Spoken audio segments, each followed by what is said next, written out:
Hello, dear friends. I would like to talk about Ukraine, and I compared this country with another country, Afghanistan. I promote Professor Gibson's idea of studying the genetics military build-up that is very convenient to do, comparing the peace process in Afghanistan many years ago and the today's process of settlement between Russia and the United States in Ukraine. So please take my experiment in this comparison, and I would like to get your reaction to this problem and in my, so to say, conclusion. So let's start. Ukraine is a copy of Afghanistan, but not for Trump. Until now, it is unclear which of the United States and the Russian Federation will lead Ukraine to end its war for peace in Europe. I will start with the United States. There are supporters around Trump for the end of the war with money from the US Treasury. And in the Russian Federation, there are no peace lovers, in uniform or without. They have all the issues of war and peace at the expense of the federal treasury. Such are the old-school military diplomats of the Russian Federation. Trump 47, on the contrary, for his reforms attracts the private sector and investors from abroad to peacekeeping, and our anti-Trumpists in power, on the contrary, persecute their own business and someone else's, doubly. Who and when will change the negotiators on Ukraine? It may be someone from the depths of Putin's FSB-controlled family, in particular, Kirill Dmitriev. He is only the husband of the wife of Putin's daughter's girlfriend. And from the United States, Trump's little-known realtor friend Steve Witkoff. Ideally, this could happen by April 20th. On April 19th, there will be no payment to the allies of the US Demos in Ukraine and anti-Trump activists of the Russian Federation, or by May 9th. By that time, it is important for Trump 47 to declare himself as the heir of all, including Chinese. By the way, transnational victors over the vicious triumvirate of Roosevelt, Stalin, Hitler in World War II. Here is the intent of Trump's common sense revolution: to drive an aspen stake into the collective image of tyranny in the hands of the bureaucracy under its masks of democracy. That is why it is important for Trump to expose and condemn the US Demos with their 21 million illegal immigrants. He vigorously continues by court, or rather, according to their decrees, one expel the Demos and their allies from all branches of government, the FBI, intelligence, and the armed forces. To expose Biden's demagoguery about Zelensky's war with the Russian Federation as a defense of democracy in its mafia-like guise, like that of the Demos themselves. 3. Use the Afghan and other U.S. experience for peacekeeping in Ukraine and beyond. In this YouTube stream, let's take a look at the conversation April 13th with David Gibbson on Afghanistan at the Center for the Study of Neutrality, Switzerland. Professor Gibbson is a professor of history at the University of Arizona. When he was young, he was in the U.S. Peace Corps in Nigeria, and then I was studying the language of that Hausa language, the main one in that country, in Moscow as a student. But I did not go to Africa, but I was brought to Afghanistan as an advisor to the Central Committee of the PDPA.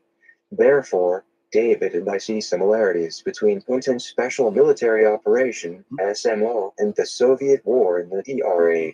Half a century experience in studying the role of the military in the Orient, including the armies of Egypt and the DRA, allows me to share Professor Gibbson's criticism of the failures of U.S. intelligence analysts from President Carter to President Biden as cornerstones of the Dems' genetic political military thinking.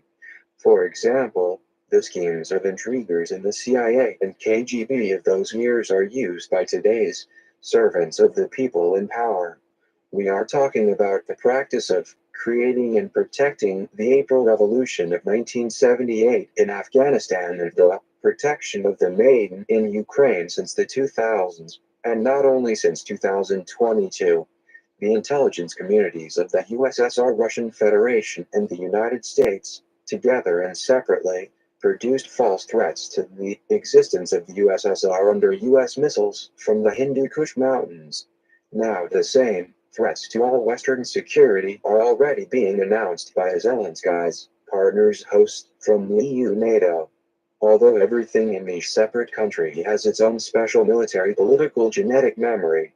Therefore, first of all, I will say to Professor Gibbson was wrong to say that Stalin did not need Afghanistan and Iran. On the contrary, it was he, together with Hitler, who planned the seizure of those countries in order to oust Great Britain and the United States from India and from the oil of the Persian Gulf countries. Because at that time, under Roosevelt, Stalin's ally and Hitler's secret supporter, there was no CIA, and the FBI under Hoover did not know this. But the British and Stalin's intelligence knew. The opening of Hoover's archives will make it possible to whitewash the US analysts of that time. Secondly, Professor Gibbson is right that it was for the federal treasury of their countries that the CIA and the KGB competed when disinforming not each other, but each of their military political leadership. Those security experts were inventing pseudo-threats and measures to neutralize them. Practically, they did so always for career and corruption purposes. I am impressed by the expulsion of such experts by Trump 47 on the basis of their digital revelations by Elon Musk's teams. If we talk about Afghanistan in monetary terms, then it is no coincidence that there were lost US weapons worth $85 billion because of the DMOS in 2021. Perhaps this is due to the material calculations of the lobbying DMOS to resell it later to the Saudis or Pakistanis. And behind them is the PRC, the longtime ally of the US DMOS. There is other evidence of the selfish interests of the DMOS in military uniform. For example, retired General Wesley Clark already owned a Canadian company for the development of lithium deposits in the ex-Yugoslavia in 2000. Moreover, until February 28, 2025, at the meeting between Zelensky and Trump, not a word was said anywhere in the US and EU NATO media about lithium as a rare earth metal. Since the 2000s, there has been a quiet ousting of Russia from the Balkan Peninsula, and a little later, with the alleged fight against Islamic terrorism in Afghanistan for grabbing lithium in the mountains of Pashtunistan. The media promoted a version about the cave where the Islamic terrorist Osama bin Laden was hiding. Although, in fact, as a retired CIA agent said even under President Barack Obama, the mentor of the half-dead President Biden, in fact, Osama bin Laden died in a hospital in Saudi Arabia back in 1998. It is no coincidence that the image of Osama bin Laden as a terrorist was unanimously demonized by the Dems in the US and Russian intelligence services. Everything can and should now be clarified on the materials of the Woodrow Wilson Center. Professor Gibbson spoke about them. To them will be added the declassified archives of the intelligence, which the US Dems have been hiding for a long time. In that conversation on April 13th, I was impressed by Professor Gibbson's idea of studying the genetic memory of this or that intelligence. Such a new direction already exists in the reforms of the military political establishment in Israel. We are talking about the rejection of the primitive and exclusively negative aspects of genetic military buildup. And in this regard, it is interesting for Professor Gibbson to reassess the role of Zbigniew Brzezinski with his genetics of military construction as purely anti-Russian in its essence. That genetics is evident in Brzezinski's reasoning about how Hitler fought for Afghanistan against Britain and against his then friend Stalin. By the way, no one in the Russian Federation and the United States claimed that a purely religious tribal civil war of ethnic groups was going on in the DRA. The same phenomenon of neo-tribalism or confederalism was in the calculations of the SMO in Ukraine, and today in the CSTO countries with Belarus that has joined. Neo-tribalism since the DRA has been fueled by animosity between Pashto speakers and Dari Farsi. Neo-tribalism is growing stronger in Central Asia. In particular, on April 13th, Outright racism was recorded in a Moscow sauna against peaceful Kyrgyz. Accidentally or intentionally, that language misunderstanding already threatens to break off diplomatic relations between the Russian Federation and Kyrgyzstan with its withdrawal from the CSTO, to the delight of the PRC. It is counting on lithium mining in Kyrgyzstan from 2023. Before the introduction of Soviet troops in 1979, the armed forces of Afghanistan were trained by Soviet mentors in Dari, not Pashtu. This was the ideological orientation of the USSR, to be closer to the masses of soldiers in order to control the Pashtun commanders.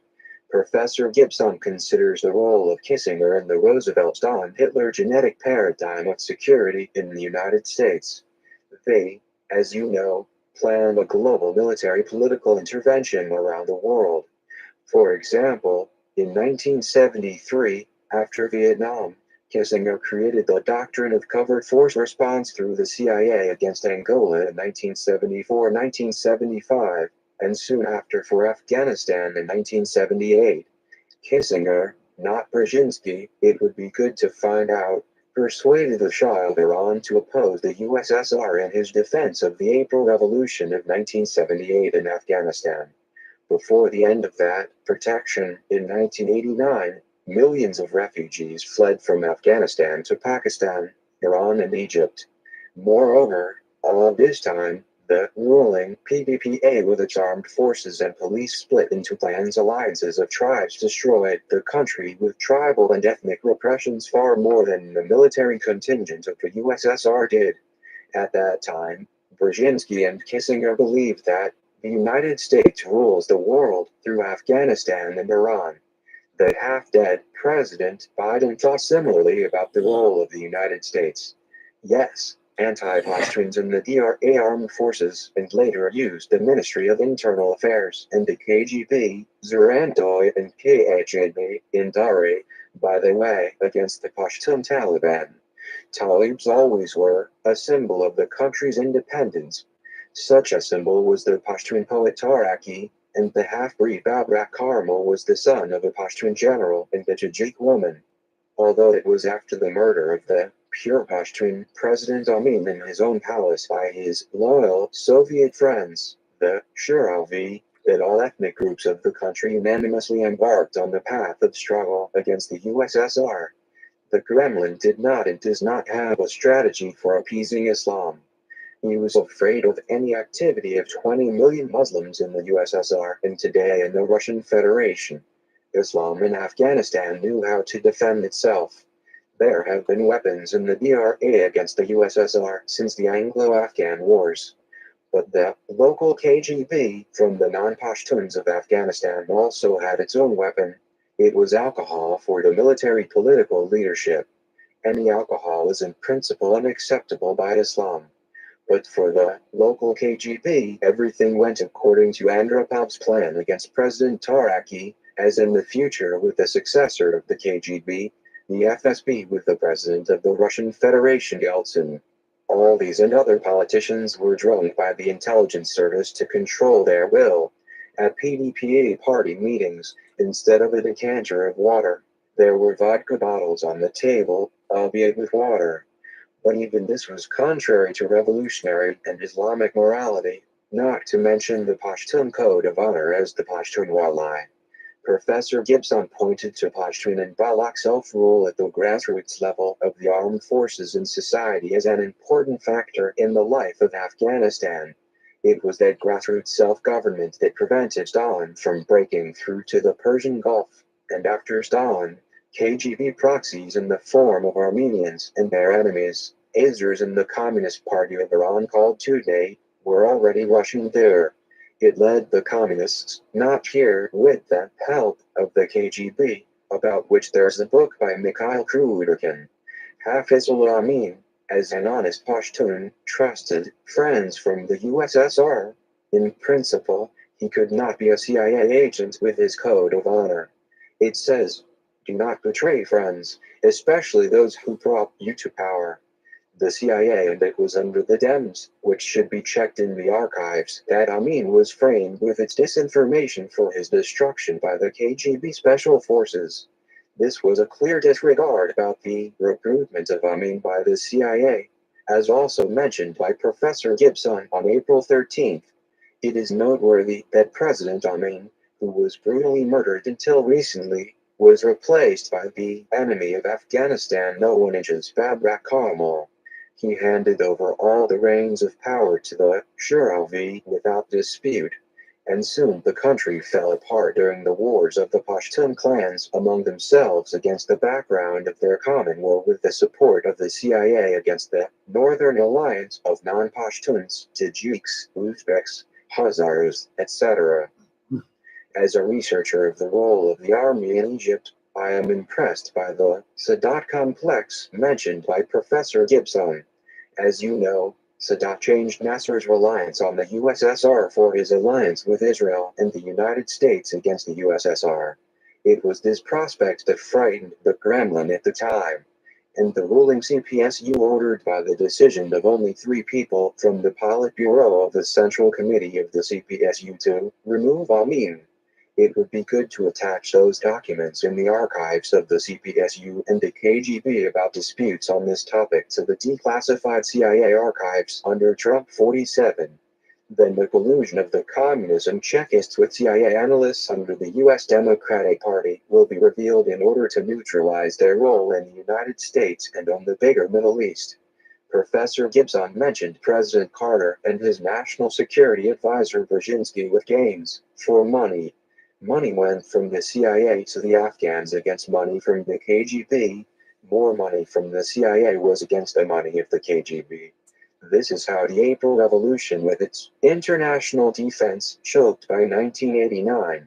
At that time, even with theoretical money for Soviet generals to bribe the Chayavs of Pashtun and other tribes remained with those generals. True, for that money, they demonstratively threatened the counter-revolution with rumbling tanks on the streets of Kabul and other cities. For them, this worked perfect in the Warsaw Pact. An interesting idea was expressed by Professor Gibbson in the words of General William Odom about the influence of Zbigniew Brzezinski on the strengthening of the anti-Russian trend through the DRA. They say that the Afghan swamp will wash away the shame of the Vietnamese swamp of the US Dems and their Republican partners. But Spig was right. After 1968, the anti-Soviet trend intensified. The collapse of the Warsaw Pact and Brzezinski's native Poland with the radical General Jaruzelski. He sided with the Solidarity movement of Lech Walesa. Although then and later they talked about Walensa's connection with the special services as Agent Golek and even received the Nobel Peace Prize in 1983. Détente with the USSR under Democratic President Carter was replaced by President Reagan's game of Star Wars by the intelligence services. It was the Republican president who crossed out fears that the Afghan war between the USSR and the United States would escalate into a war in the vastness of Europe. These are the motives Biden had with his protege President Zelensky. On April 14th, Trump 47 approved the termination of Pentagon contracts worth $5.1 billion. With dark analysts with their IT consulting, they came up with threats for Biden and options to prevent them for these and many other threats worth hundreds of billions of dollars. Professor Gibbson also pointed to the experts under the Dems, who since 1945 have been inventing trigger threats in all countries in the old-fashioned way, old schoolers, for lobbyists for the intelligence and military-industrial complex. And this is already trillions of dollars from the U.S. federal treasury. Trump 47 is driving away such alarmist analysts from the State Department, intelligence, FBI, and Pentagon. Fake threats to the United States from the DRA and Ukraine under Zelensky are the vices of that military genetics of the Dems. General Odom was in favor of identifying the Vietnamese swamp of the United States with the Afghan swamp of the USSR, and the Pentagon and the CIA under Biden shoved the same arguments in favor of the Ukrainian land lease into Zelensky's greedy hands. and in a shameful ratio of 1:10.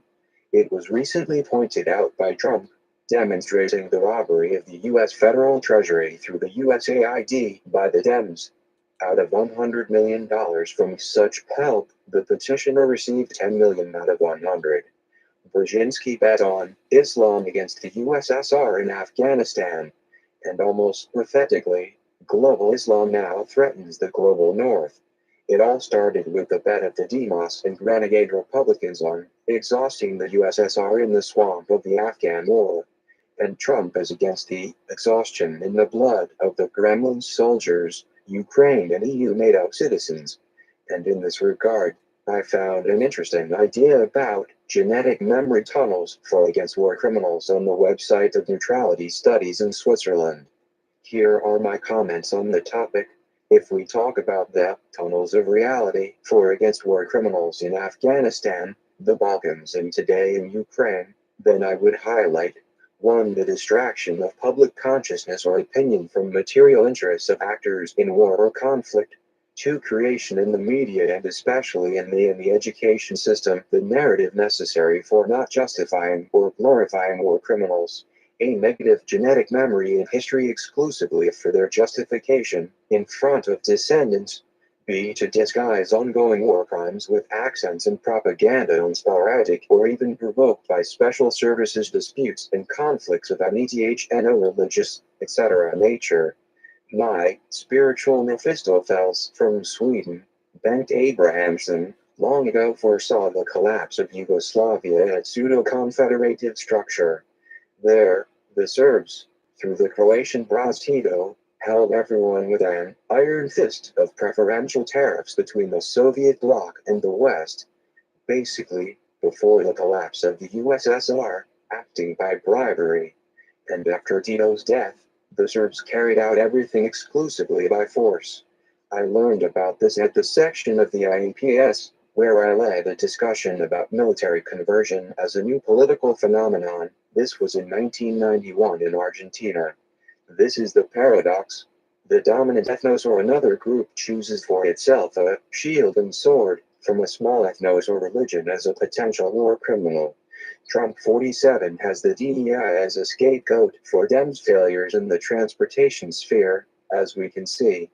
For example, the Shah of Iran recruited Baha'is and Armenians into SAVAK to suppress Muslim radicals. Also, the half-Pashtun President Babrak Karmal in Afghanistan, after the Pashtun President Taraki, relied on non-Pashtuns, and after the murder of the pure Pashtun Amin, the same Babrak Karmal bet everything on the Soviet troops and party advisors of the CPSU. By the way, they were later made war criminals by the same bureaucrats of the USSR and the United States for their collapse of the DRA and even the USSR itself. Heroes of the DRA have become military criminals in the USSR and then the Russian Federation. Although it was the ethno religious civil war in Afghanistan, through the fault of analysts from the special services of the United States and the USSR, that caused more damage to the country than all the military actions of foreign interventionists combined. And, finally, an apt comparison in the program with Joe Trippi about animals with their excrement as marks of territory and war criminals in Afghanistan, Bosnia and Ukraine. After all, the crap of war was spread for the main goal, which was and still is the capture of lithium with other rare earths. It is in order to expose these purely mercantilistic motives in the behavior of war criminals that it is necessary to illuminate the tunnels of genetic memory by means of oral history, unofficial, which is in the archives of the special services. Many thanks to Pascal Lataz for this line of research. Vladimir Luukov. Well, that's all, guys. I wanted to show you my new approach to the analyzing, to the analysis of many conflicts and wars in the world, in the contemporary world. And I promote this idea of studying the genetic memory of the intelligence of the armed forces. Now in the United States, there are many young guys who would like to be professional military, and I'm ready to help them with my consultations and my Zoom conferences, well, whatever it can be. So thank you very much for your attention, and see you next time at my streams. Bye bye.